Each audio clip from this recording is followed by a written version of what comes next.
আসসালামু আলাইকুম বন্ধুরা, আজকের আবারও নতুন একটি ভিডিও নিয়ে চলে আসলাম আপনাদের মাঝে। তো বেরিয়ে পড়েছি গাড়ি নিয়ে গ্রামের পথ ধরে। ভাবলাম ভিডিওটা এখান থেকেই শুরু করি। ক্যামেরা অন করেই আমরা টোটো নিয়ে চলতে লাগলাম সরু পাকা রাস্তা ধরে। দুই পাশে সবুজ মাঠ, মাঝে মাঝে সবুজ গাছপালা। হঠাৎ মনে হলো এই সফরের শুরুটা এখান থেকে ক্যামেরা তুলে রাখি। মোবাইলের ক্যামেরাটা অন করে দিলাম আর টোটো গাড়িতে আমরা চলতে শুরু করলাম আমাদের সেই মেন রোডের উপর দিয়ে। চারপাশের প্রকৃতি যেন হাতছানি দিচ্ছে, মনটা ভালো হয়ে উঠলো। গাড়ি চলতে লাগলো সোজা পথে, পিছনে পড়ে থাকলো গ্রামের ঘরবাড়ি আর পাখির ডাক। আমি ভিডিও করছিলাম সামনের দিকে তাকিয়ে। রাস্তার দুই ধারে সবুজ গাছপালা যেন সবুজ এক চাদরে ঢাকা এই পথ। কিছু দূরে দেখা গেল একটা বাজার, মানুষজনের যাতে যাতে হালকা কোলাহল। এটা ছিল কুলতলি বাজার। বাজারের পাশ দিয়ে ধীরে ধীরে এগিয়ে চললো আমাদের টোটো গাড়ি। সেই মুহূর্তটা সত্যি খুবই আনন্দের ছিল, কারণ এটাই তো প্রকৃতির ভবন, সৌন্দর্য, শান্তি আর স্মৃতির। বাজার পেরিয়ে ধীরে ধীরে এগোতে লাগলো আমাদের টোটো গাড়ি। বাজারের পাশে একটা সরু রাস্তা ঢুকে গেছে গ্রামের ভিতরে। ঠিক সেখানে দিয়ে আমরা গাড়িটা নিয়ে ঢুকে পড়লাম সেই অপরূপ পথে। সেই মুহূর্তেই যেন নতুন একটা দুনিয়ায় প্রবেশ করলাম। রাস্তায় দুই ধারে সবুজ মাঠ, মাঝখান দিয়ে পরিষ্কার ঢালাই রাস্তা। চারপাশের গাছপালা, পাখির ডাক, হালকা বাতাসে দুলছে পাতা।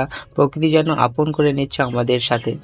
গাড়ি যত সামনের দিকে যাচ্ছিল ততই আমাদের মন হারিয়ে যাচ্ছিল এই সৌন্দর্যে। রাস্তার দুপাশে কোথাও কোথাও ছোট ছোট ঘর, কেউ আবার বাগান করছে নিজের জমিতে। এই গ্রাম যেন শুধু থাকার জায়গা নয়, বরং একটা অনুভব। তাই ক্যামেরাটা আবার অন করলাম, চাইছিলাম এই শান্ত সুন্দর আবহাওয়াটা আপনাদের সঙ্গে ভাগ করে নিতে। ক্যামেরায় বন্দি করতে লাগলাম প্রতিটি দৃশ্য, প্রতিটি মুহূর্ত।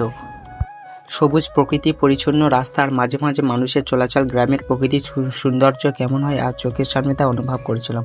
টোটো গাড়ি এগিয়ে চলছে ধীরে ধীরে আর আমরা ক্যামেরা ধরে রাখছি এই অপূর্ব যাত্রার প্রতিটি চিত্র। সৌন্দর্য গ্রাম পেরিয়ে এবার চলে এলাম আরও একটি রাস্তায়। গাড়ি চলছিল সরু ইট বিছানো পথে। হঠাৎ শুরু হলো বৃষ্টি। রাস্তায় ভিজে একেবারে স্লিপারি হয়ে গেল। আমরা একটু ভয় পেলাম ঠিকই, কিন্তু আমাদের ড্রাইভার এত সাবধানে আর অভিজ্ঞতার গাড়ি চালালেন, সত্যি বলতে কি দেখে অবাক হয়ে গেলাম। দুই ধারে পুকুর, মাঝখানে সরু রাস্তা। সেই ভেজা পথে ধীরে ধীরে এগিয়ে চলছিল আমাদের টোটো গাড়ি। তারপর আমরা এসে পৌঁছলাম আমাদের গন্তব্যের এই অসাধারণ সুন্দর জায়গায়। আজকের এই সফরের মুহূর্তগুলো আপনাদের সঙ্গে ভাগ করে নিতে পেরে আমি খুবই সত্যি আনন্দিত। এখানে এসে চোখে পড়লো এক অপূর্ব নদীর ভিউ। নদীর উপরে সবুজ ঘাসে ঢাকা ছোট ছোট মাঠ আর লাইন দিয়ে দাঁড়িয়ে থাকা গাছগুলো যেন প্রকৃতির সৌন্দর্য ছবি এঁকে রেখেছে। নদীতে এখন ভাটা চলছে, তাই মাঝখানে একটা নৌকা দাঁড়িয়ে আছে। পুরো দৃশ্যটা দেখতে দেখতেই মন ভরে গেল। আমি ক্যামেরা অন করে জুম করে সেই মুহূর্তগুলো ধরে রাখছিলাম। তারপর আমি সামনের দিকে এগোতে লাগলাম। যেতে যেতে ভাবলাম এখানে তো একটা সুন্দর ভিউ। সামনে দেখা গেল একটা বিশাল বড় বট গাছ, যার নিচে দাঁড়িয়ে চারপাশে ভিউ দেখে সত্যিই মুগ্ধ হয়ে গেলাম। রাস্তাটি ছিল ঢালাই আর নদীর ধারে ছিল বাঁধ। এবার বর্ষার জলে মাঠে ভেসে গেছে আর সেই জমিতে এখন ধান চাষের প্রস্তুতি চলছে। স্থানীয় কিছু মানুষ পরিপাটি করে মাঠ প্রস্তুত করেছিল ধান লাগানোর জন্য। এরপর আমরা পৌঁছে গেলাম মেন ভিউ পয়েন্টে। দুই ধারে সবুজ গাছ, মাঝখানে পিচ ঢালা রাস্তা। দূরে নদীর রূপ যেন মন ছুঁয়ে যায়। আমি সামনের দিকে ভিডিও করতে করতে যাচ্ছিলাম। আমি রাস্তা থেকে নেমে নদীর চরে নামলাম। ক্যামেরা চালু করে পিছনের দিকটাও ভিডিও করছিলাম। নদী মানেই তো এক অদ্ভুত শান্তি, এক মোহময় সৌন্দর্য।